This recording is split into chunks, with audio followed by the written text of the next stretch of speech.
ihe nji n'aka bụ ihe bekee kpọrọ belt. Gịnị bụ belt n'asụsụ Igbo?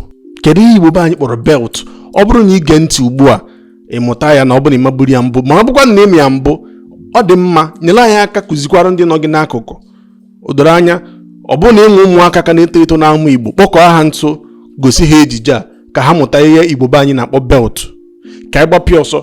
Belt n'asụsụ Igbo bụ ihe Igbo be anyị kpọrọ ajị.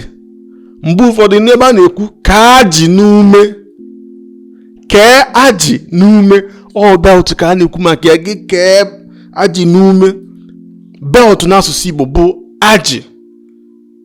O nwekwara ike nwegasị ọtụtụ aha dị iche iche, ndị olu ndị dị iche iche nwere ike na-akpọ ya.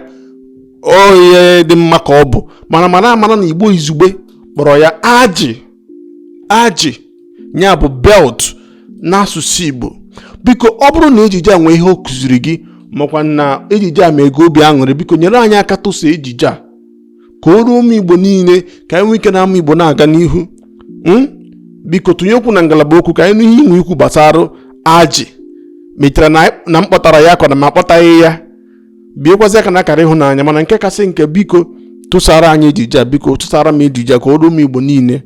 Cheta na onye gị na bụ Igwe Eze Nna ya, ezigbote onye ọhọfịa kala aja alụ, onye mgbazi ndị Igbo, onye nkụzi. Daalụ na ụmụnne m, ka ọ dị mgbe ọzọ. Igwe Eze Nna ya, onye mgbazi ndị Igbo, onye nkụzi omenala Igbo, onye mgbazi